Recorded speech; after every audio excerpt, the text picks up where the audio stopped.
Hello दोस्तों, तो कैसे हैं आप लोग। स्वागत है आपका मेरे चैनल स्टॉक मेंटलिस्ट में।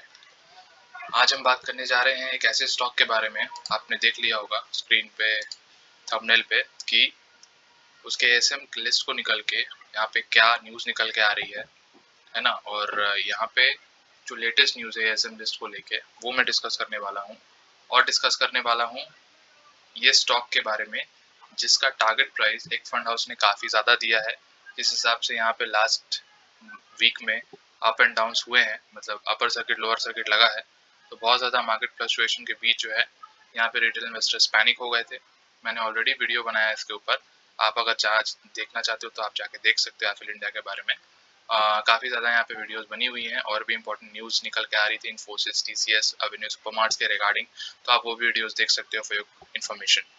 तो वो एक चीज़ होने वाली है। और दूसरी चीज़ होने वाली है कि कंपनी ने आज 5 तारीख को एक लेटर फाइल किया है एनएससी बीएससी को, तो उसमें इन्होंने क्या इन्फॉर्मेशन दिया है एनएससी को, बहुत इंपॉर्टेंट हो जाता है एक शेयर होल्डर्स के लिए जानना। तो कुछ एक इंपॉर्टेंट ब्रेकिंग न्यूज़ निकल के आ रही है, इसके पीछे जो है मैं वो डिस्कस करने जाऊँगा। और आपको ये भी दिखाऊंगा कि करंट लेवल्स में क्या इसमें सही में बाय करना सही है। आने वाले समय में इसका टारगेट प्राइस जो है बहुत ही हाई नज़र आते हैं, या फिर अभी घुसना सही नहीं रहेगा इसमें जब एएसएम लिस्ट लगा हुआ है। ये सारा कुछ डिस्कस करेंगे इस वीडियो में। तो चलिए बिना किसी देरी के शुरू करते हैं। अगर आपको मेरा काम पसंद आता है please subscribe my channel stock mentalist और बेल आइकन को हिट कर देना, वरना आपको नोटिफिकेशन सही टाइम पे नहीं मिलेगा और आप स्टॉक मार्केट में लेट हो जाओगे तो आप पैसे भी गवा सकते हो। तो चलिए शुरू करते हैं। एफएल इंडिया से अगर आप मैक्सिमम चार्ट पैटर्न देखोगे, कंपनी हाल में 2019 में लिस्ट हुई थी और अपने ऑल टाइम हाई यहाँ पे 437% का देके जा रही है। इसी संदेह के कारण कंपनी एक साल में 500% के आसपास भागी थी। तो यहाँ पे सेबी ने इसको इसमें एएसएम लिस्ट में रखा था, एडवांस सर्विलेंस मेजर। तो उसी में अभी कंपनी फंसी हुई है, अभी तक कंपनी बाहर नहीं आई। तो उसके रिगार्डिंग क्या न्यूज़ आ रही है वो भी मैं आपको दिखाऊंगा कि कंपनी अभी करंट में कहाँ पोजीशन पे लाई करती है एएसएम लिस्ट पे, है ना। तो वो एक चीज़ है। अगर आप देखोगे शॉर्ट टर्म निवेशक यहाँ पे थोड़ी दिक्कत में है। अगर 14% का यहाँ पे फॉल हुआ है एक महीने में, देख पा रहे हो 6 महीने में अच्छे खासे प्रॉफिट में लोग अभी भी बैठे हुए हैं। अगर हम एक साल की बात करते हैं तो 183% का रिटर्न और मैक्सिमम मैंने आपको दिखा दिया। तो कंपनी जो है यहाँ पे कोई भी दिक्कत नजर नहीं आ रही है। कंपनी एसएम लिस्ट में है, इसलिए जो है यहाँ पे इंट्राडे ट्रेडिंग जो है यहाँ पे पूरे बंद है। मतलब आपको कोई लिवरेज नहीं मिलेगा, आपको पूरा खरीदना पड़ेगा इसके। तो और यहाँ पे एक सर्किट लिमिट सेट कर दिया गया है, अपर सर्किट और लोअर सर्किट 5% का। और लास्ट वीक भी हमने देखा किस तरह से कंपनी का एक न्यूज़ आते ही इसने अपना अपर सर्किट हिट किया 5% की। उन्होंने जो एक्विजिशन कंप्लीट किया था जैम्प का, जो कि लैटिन अमेरिका की कंपनी है। और इन्होंने ये भी बताया था कि बॉबल एआई का जो स्टेक है इन्होंने बढ़ाया है 8% 17% किया है। तो आज क्या कंपनी का न्यूज़ निकल के आ रहा है हम देखेंगे। ये वाला एक्विजिशन का न्यूज़ जो है वो 1 तारीख को आया था और उसी दिन जो है यहाँ पे हमें 2 तारीख को जो है यहाँ पे हमको रिजल्ट देखने को मिला था। मतलब इसका जो फ्लक्चुएशन हुआ था मार्केट में 5% का अपर सर्किट लगा, कंपनी अभी सही पोजीशन पे जा रही है ना। अगर हम देखें कंपनी काफ़ी गिर गई थी, अगर आप देखोगे यहाँ पे लो काफ़ी लगाया था कंपनी ने। हम देखोगे यहाँ पे 5 दिन का हम देखें 4200 के आसपास कंपनी चली गई थी। अभी कंपनी सही पोजीशन पे 4500 के आसपास मिल रही है आपको। अगर ऑल टाइम हाई की बात करते तो 6200 का यहाँ पे ऑल टाइम हाई दिखता हुआ। तो आज क्या न्यूज़ निकल के आ रही है आप देख पा रहे हो। प्रेस रिलीज के थ्रू जो है एफिल इंडिया ने यहाँ पे फाइल किया है। 5 जुलाई का डेटा है आज और 11:47 को जो है ये डेटा आया। आप देख पा रहे हो ये जो डेटा है यहाँ पे एनएससी और बीएससी को एफिल इंडिया ने 5 तारीख को दिया, ये ऑफिशियल वेबसाइट से निकाला हुआ है। तो देख पा रहे हो यहाँ पे क्या आ गया है। यहाँ पे प्रेस रिलीज हुआ है, Eiffel strengthens it's IP portfolio. यहाँ पे क्या है इसको पढ़ते हैं और समझते हैं आसान भाषा में। Eiffel India limited through it's subsidiaries Eiffel of or the company today announced the completion of the patent transfer from Appnext Limited Incorporated in British Virgin Islands to Affle MEAFZ LNC, an indirect wholly owned subsidiary of the company. The patent filed in the US Patent and Trademark Office is related to the predictive modeling of mobile users' behaviors and powers the one the on device app recommendation and timeline technology. तो देख पा रहे हो यहाँ पे जो patent file हुआ है ये जो है वो ट्रांसफर हो चुका, ठीक है। ये जो पेटेंट है किसके रिलेटेड है आप देख पा रहे हो, predictive modelling of the mobile users. तो ये जो है एक टेक्नोलॉजी है जिसके ऊपर जो है यहाँ पे काम किया था इन्होंने, और पेटेंट जो इन्होंने अपने आप में ट्रांसफर किया। देख पा रहे हो ये जो मोबाइल ये जो टेक्नोलॉजी है वो यूजर्स के बिहेवियर को, पावर्स को यहाँ पे रिकमेंड करती है as per the timeline technology. तो ये वाला जो चीज़ है यहाँ पे पेटेंट जो है यहाँ पे कंप्लीशन हुआ है transfer from the Apnex limited to Eiffel India, ठीक है। तो ये पेटेंट का ट्रांसफॉर्मेशन जो है यहाँ पे हुआ है। The patent serves as a baseline timeline sensitivity technology to Apple to drive innovation on device apps, discovery and relevant recommendations. तो ये जो है इनके एक इनोवेशंस के थ्रू एक बहुत ही इंपॉर्टेंट रोल प्ले करेगा आने वाले टाइम में, और सिर्फ टेक्नोलॉजीज को काफ़ी ज़्यादा बूस्ट मिलेगी इस चीज़ को लेते हुए। तो जिस तरह से आप देख पा रहे हो, इनके सीईओ है, सीईओ तो इनके कहते हैं कि हम आने वाले टाइम में भी प्रॉफिट ग्रोथ काफ़ी ज़्यादा एक्सपेक्ट करते हैं 25 to 30%, और इनका जो एप्पल 2.0 का ग्रोथ स्ट्रेटजी है कि 100 बिलियन यहाँ पे कनेक्टिंग डिवाइसेस होने चाहिए, मोबाइल डिवाइसेस, इसके थ्रू जो है ये एडवर्टाइजमेंट रन कर पाए। इवन इनका जो सबसे बड़ा एक्विजिशन जैम्प है, जिनका इन्होंने हाल ही में अनाउंस किया कि 100% एक्विजिशन कंप्लीट हो चुका था 30 जून को। That was the biggest achievement as per the CEO of the company.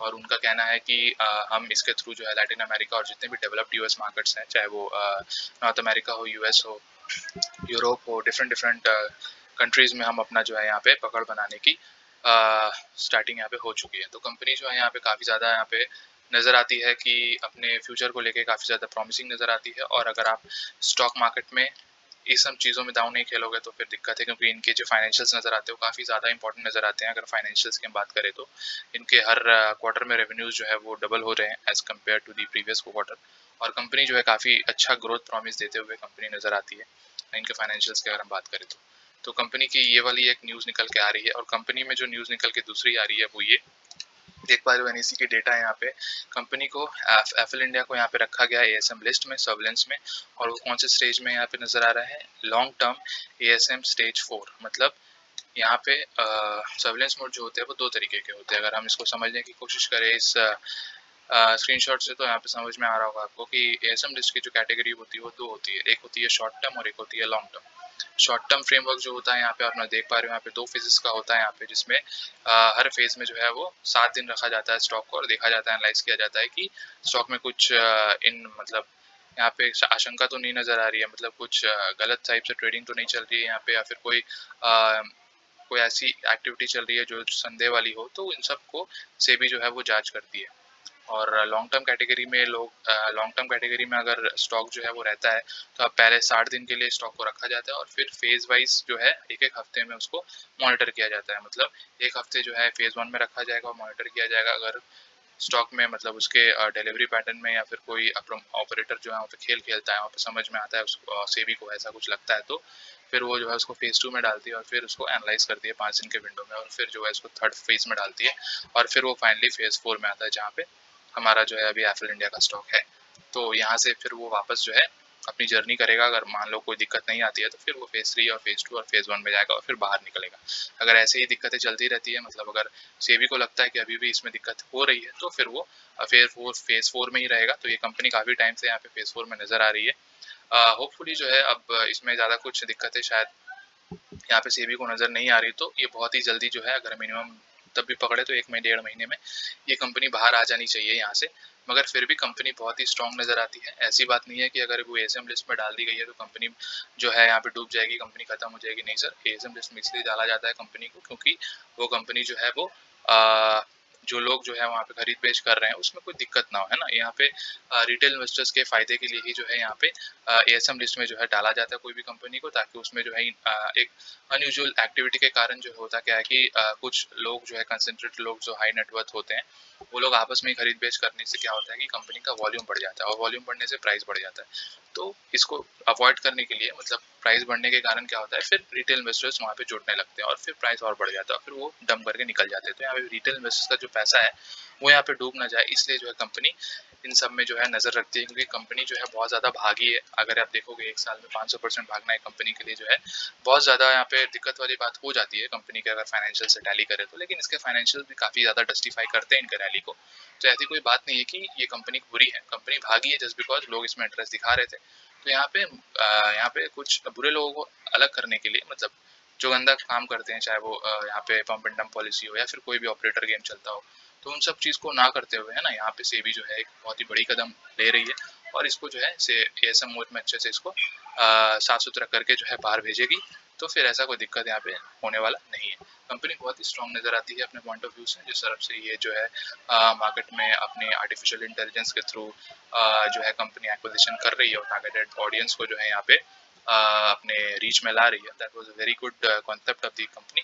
और जिस हिसाब से जो है कंपनी के एग्जीक्यूटिव मतलब हमारे जो ये है सीईओ है, और जो वादा करते हैं आने वाले टाइम में ग्रोथ प्रॉमिस की, दैट वाज फिनोमिनल। और कंपनी आने वाले टाइम में जो है बहुत ही प्रॉमिसिंग नज़र आती है। अगर आप देखोगे यहाँ पे कि किस तरह से जो है यहाँ पे एक बड़े फंड हाउस ने यहाँ पे इतना बड़ा यहाँ पे ये दिया है, तो आप देख पा रहे हो buy FL India target price will be 6580। जी हाँ, प्राइस रिवाइज हो चुका है। अगर आप देखोगे तो पहले बहुत ज़्यादा गिर गया था, अभी भी टारगेट प्राइस जो है वो 6580 का यहाँ पे शेयर खान ने दिया है। और क्यों दिया है ये बात आप देख लो यहाँ पे, इनके जो रिसर्च आप देख पा रहे हो। Apple completed the acquisition of the Jamf for $41.3 million.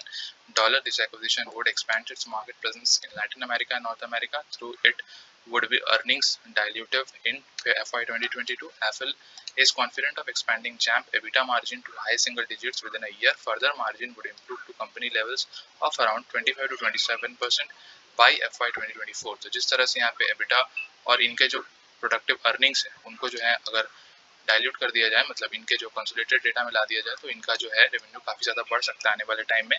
तो इसके थ्रू के कंपैरिजन में जो है एप्पल इंडिया को शेयर खान ने काफ़ी ज़्यादा यहाँ पे हाई प्रीमियम यहाँ पे टारगेट दिया है। Presence in the high growth verticals, robust CPCU business model and favourable industry tailwinds makes the management confident of the clocking 25 to 30% CAGR in revenues over the 5 years. We expect revenue earnings to post a CAGR of 54% or 23% over FY21 to FY23। तो देख पा रहे हो यहाँ पे maximum 54% का रखा गया है। और अगर CAGR की टर्म पे हम बात करें, रेवेन्यू और अर्निंग्स की हम बात करें, तो अर्निंग्स के यहाँ पे रखा गया है आपका 23%। तो जिस हिसाब से आप समझ रहे हो कि कंपनी के जो है यहाँ पे काफ़ी ज़्यादा यहाँ पे एक प्रीमियम वैल्यूएशन दिया गया है भाई शेयर खान, और एक बहुत ही वैल्यूएबल यहाँ पे फंड हाउस है। तो आप समझ लो कि किस हिसाब से जो है यहाँ पे कंपनी परफॉर्म करेगी आने वाले टाइम में। तो इसको अगर आप पोर्टफोलियो में डालना चाहते हो लॉन्ग टर्म के लिए, तो आप डाल सकते हो। शॉर्ट टर्म निवेशक मत रहिए इसमें, क्योंकि शॉर्ट टर्म में आप हो सकता है लॉस खा जाओ इसमें। तो लॉन्ग टर्म अगर आप 3 से 5 साल का व्यू रखते हो उस कंपनी में, तो आप आराम से इसमें निवेश करके चल सकते हो। कंपनी आने वाले टाइम में 3 से 5 साल में 10,000 के ऊपर जाएगी, अगर इसने स्प्लिट या फिर बोनस या फिर डिक्लेयर नहीं किया तो यही मेरे को समझ में बताना था आप सबको। तो अगर आपको मेरा काम पसंद आता है तो आप सब्सक्राइब कर सकते हो मेरे चैनल स्टॉक मेंटलिस्ट को, और please support me. Thank you.